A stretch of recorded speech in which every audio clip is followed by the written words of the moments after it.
On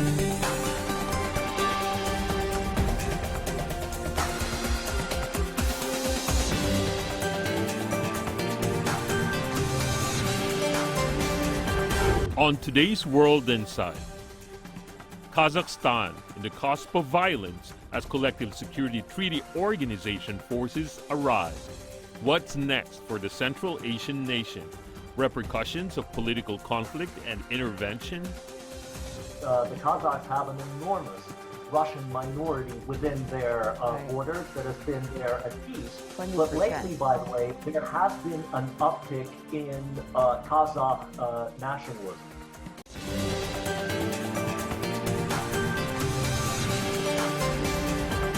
Here is our host, Tian Wei. Hello and welcome to World Insight. I'm Tian Wei. Deadly riots in Kazakhstan are subsiding after a peacekeeping force from the CSTO arrived. Kazakh President Tokayev also fired Karim Masimov, the former chairman of the National Security Committee of Kazakhstan.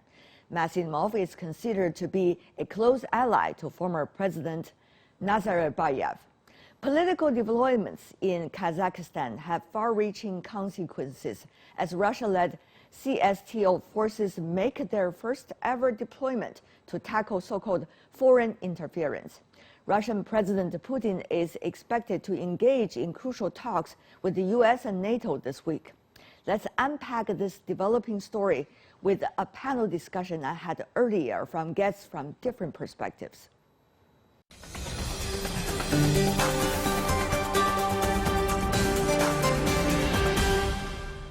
For more on the latest in Kazakhstan, joining us in Washington, D.C., Ambassador William Courtney, adjunct senior fellow at the RAND Corporation, former special assistant to the U.S. President for Russia, Ukraine, and Eurasia.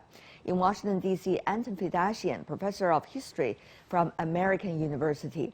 In Washington, D.C., also Yuval Weber, research assistant professor at Texas A&M's University Bush School of Government and Public Service. But last but not least, in Beijing, Zhou Rong, senior analyst from the Chongyang Institute for Financial Studies at Renmin University of China. Gentlemen, welcome to the program. Mr. Zhou, there are different opinions about what exactly is the nature of events that happened in Kazakhstan recently. Putting that debate aside, what do you make of the current situation, whether the country is going through a stabilizing process now? I think the current situation is calming down since CSTO's troops entered Kazakhstan, and since President Tokayev just used a very powerful measure to crack down the riot. I think situation is going to be normal very soon. Right now, we can say the people go shopping, and also just the people may not just reach their relatives, but they can just use some parts can use a telephone to have a conversation with each other. And also, I suppose the most important things, and Tokayev government right now is stable. And my personal opinion is Russian troops is stabilizing force rather than occupied force. It's a very different from 1980 or 1968, 1957, which Soviet Union invaded Hungary, Czechoslovakia, and Afghanistan. And this time, it is the government of Kazakhstan and then President Tokayev plead Russian troops to enter Kazakhstan. It is for peacekeeping. It's not for occupation. Professor Fedashian, with your research about history, particularly Russia's history with its neighbors, what do you make of the current situation now in Kazakhstan? Stabilizing or not? It looks like the situation is stabilizing after a few days of complete chaos in the streets of both major cities, by the way, and the smaller ones. Let's remember that the unrest started in the western part of Kazakhstan, where most of the oil is.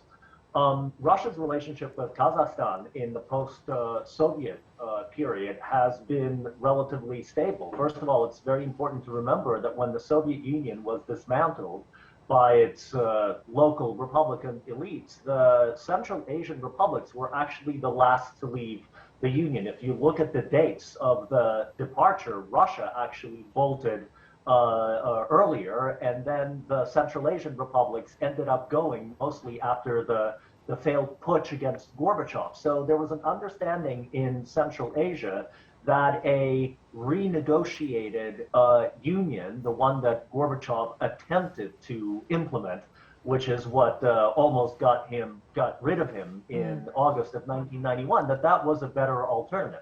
But then everyone went their own way, and the Central Asian republics have actually had the most constructive relationship with their large northern neighbor. And of those, Kazakhstan has had potentially really the closest. The Kazakhs have an enormous Russian minority within their borders that has been there at peace. 20%. But lately, by the way, there has been an uptick in Kazakh nationalism that has reacted to the prominence of Russian language, Russian schools in Kazakhstan. And so that has also in some way contributed to the instability in Kazakhstan right now. Very interesting changes over the past years with the relationship between Washington and Moscow also changing in the region. So, Mr. Weber, tell me more about what you think, whether the situation will stabilize or not, given that we are seeing the relationship between Russia and the West, quote unquote, are becoming ever more intense over the past few years and likely to continue. Kazakhstan has been, in a sense, they've pursued what they call a multi-vector foreign policy, which is to say they try to have very good relations with both Russia and China and the United States, to not play favorites with anyone. And so probably what we can see is that as the United States and Russia have obviously had oftentimes a very bad relationship, but also much worse in recent years, that President Tokayev he's going to have to be very careful to be very polite to President Putin so that the CSTO leaves, as they say they will. And obviously, because President Putin is very focused on Ukraine right now, he probably wants to end this issue as a sideshow. But from that, Tokayev will also need to be very open to basically all the Western business interests, which have put so much foreign direct investment into the country. And it's that balance between Western business interests, China's Belt and Road interests in the region, as well as Russia's clear political interests, which they've demonstrated how they've been able to resolve the crisis that faced Tokayev. It's going to be very difficult for him over the next days and weeks to demonstrate to everyone that he has the power and the foresight to basically put all the broken pieces back together. Since we talk about the business aspect of the issue, there is a huge aspect of that.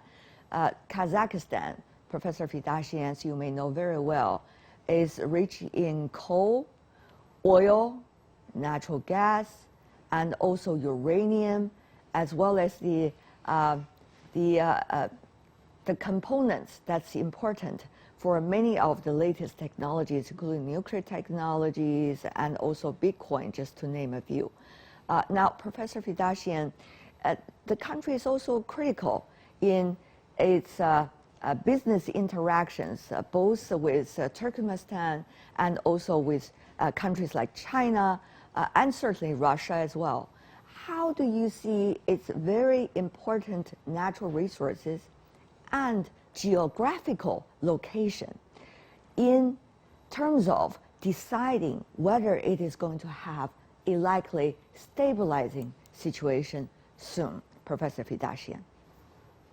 Well, I think that it's precisely the importance of Kazakhstan economically, both to Russia as its neighbor and a source of energy that the Russians then move on to sell elsewhere.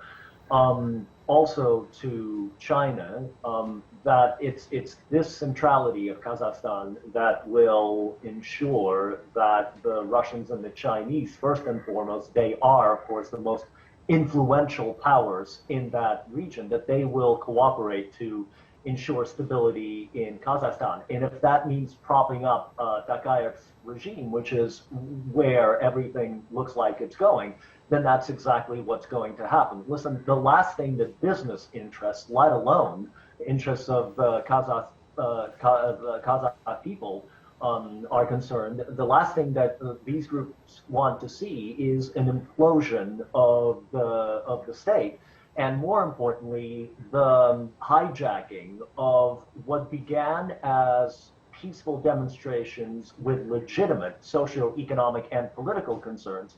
But remember, they were very quickly hijacked and devolved into massive amounts of violence. People who are demonstrating for democracy do not seize airports and set fires to buildings and open gunfire in the street. So very quickly, something changed. And I think we'll be finding out in the next few days and weeks and even months exactly what was going on. But I think in general, the situation will stabilize. And as Yuval, I think, rightly mentioned, the question will be, to whom will Tokayev be responsible, and to whom will he owe the most for keeping himself in power? And so far, it looks like the Russians. I don't think, however, that Moscow is going to risk leaving troops in Kazakhstan indefinitely, because it's not in Russia's interest to give the nationalists an excuse to start rallying around opposition to CSTO troops and thereby destabilize the situation even further. Now, Mr. Weber, what about the natural resources we mentioned earlier? Kazakhstan is well known for that, and also being a critical geographical location for the region. How will those factors contribute to the discussion, or the underlying discussion really under the water? Well, I think all the relevant foreign countries, Russia, China, Turkey, various Western countries, the United States, are going to want to see two very different things. They're going to want to see basically the oil and gas to keep flowing out of Kazakhstan, and they're going to want to see basically stability. And so stability is one of those words that everyone likes it, but has a very different definition of what it could mean. So from the Western and, let's say, U.S. perspective, they're going to want to see how is Tokayev going to speak to the legitimate political and economic concerns of people, so that there isn't this widespread dissatisfaction, not maybe with Tokayev personally, because it doesn't seem that he's personally unpopular, but with the dissatisfaction with the government itself. So Tokayev, as being the hand-picked successor to Nazarbayev, has been in office since 2019. Nazarbayev had been in office in one way or another since the mid-1980s. So those interests are going to want to see basically Kazakhstan through Tokayev doing something about popular dissatisfaction. And obviously from China's perspective, and we have a Chinese representative here who can speak much more directly to that, they're going to want to see that people are not protesting, that people are not, putting into danger China's various Belt and Road related investments. And the Russians are going to want to see that, in essence, Tokayev is able to demonstrate to them, as well as basically to the other elites, that he's the person in charge. Whether Vladimir Putin likes Nazarbayev because they have, similar Soviet background, even though they're of different generations, what Putin is going to want is the understanding that Tokayev is in charge. That if he has to purge Nazarbayev and all of Nazarbayev's people, that he's going to do it. If he's not going to purge these people, but he's going to find some sort of agreement within the different elite factions, that he's able to do that, and he's able to make sure that those agreements stick. So everyone's going to want to see what is Tokayev made of in the next week and several weeks, in order to then say to the rest of the world that Kazakhstan is back in business. And that essentially will help Kazakhstan be able to export, the various commodities that have made it, the middle income country and sort of previously a bastion of stability in the region.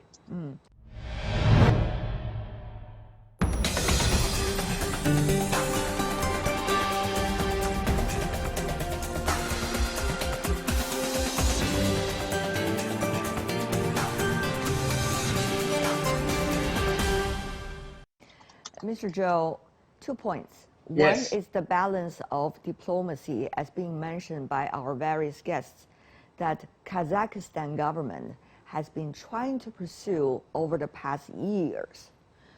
And the other thing is it's being a critical provider of commodities for the neighbors, for the region, and even beyond. So what would this mean to China, and also to what China considers as important regional and world order now? Mr. Zhou. Yes, I think the important thing is China regard Kazakhstan as a permanent strategic partner. Kazakhstan is the largest country in the Central Asia and also has the longest border with Russia. And we can say it's a hub for Eurasian continent bridge. So the stability of Kazakhstan is not only concern for Russia and China, but also for Europe and the whole Asia. So it is very important. And for China itself, we have a lot of mag project over there, and we have strong oil and natural gas interest over there. And also it is a very important transportation line between Turkmenistan and China for the natural gas transmitting. And also it close have the border with Xinjiang, which we worried if the riots continue, there must be some refugee issues which may just impact Xinjiang stability. So for all the time, China support all the efforts that are conducted to Kazakhstan authority calming down the situation, of course, and firmly oppose the deliberate creation of unrest and violence in Kazakhstan by active forces. Of course, we are not so sure, and we do not have evidence that the terrorists trained by the foreign countries, what about their organizers or some leaders of this riot. But we really worried about. Also, we mentioned something about peaceful evolution, which used to happen in Kyrgyzstan, in Georgia, and in some other Soviet Union's former republics. So it is very important. Kazakhstan is important. It's not only for Kazakhstan. Kazakhstan's stability is not important only for itself, but also for Russia, for China, and for the world. That's very true, Mr. Zhou, particularly at a time of dramatic change, as we have seen, not only geopolitically, but also in terms of global supply chains and global business chains.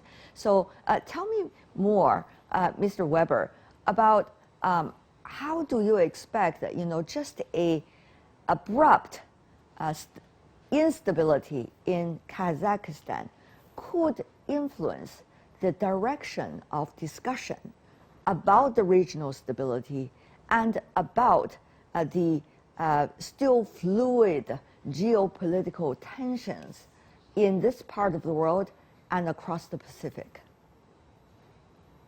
I think the basic answer to the question is that all the regional states, as sort of been described, have a vested interest for very different reasons to make sure that this disappears as an issue, in the sense that they want the stability so that Kazakhstan does not disturb the foreign policy aims of others. So we had a couple of weeks ago, Belarus had tried to create a migrant crisis by bringing in migrants from Syria and Iraq to bring them to the border with the European Union to create a crisis in order to raise that issue.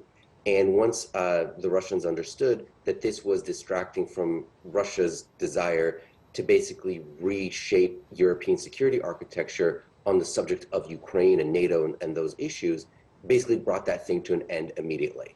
And so similarly, the Russians are going to want this issue to basically be resolved very quickly so that they can say to their own population, as well as to the world at large, we're a great power, we're able to solve these particular issues, and then we're able to go back to the problems that affect us, which is the United States, NATO, etc. And so similarly, when it then comes to the United States does not have an interest in massive instability in Central Asia, because then it would create calls in Washington to quote unquote do something. And one of the most dangerous phrases in Washington is do something, because then it's not clear where it's going and for what purpose. And so for the United States itself, its key concern when it comes to Russia is, trying to get, to the end of the Ukraine crisis so that it can focus in on basically its competition with China across the Asia Pacific. And so they're not going, the United States is, I don't think, interested in creating crises around the basic region in order to then, say, oh, China might be a bit weaker because it has a problem in Kazakhstan.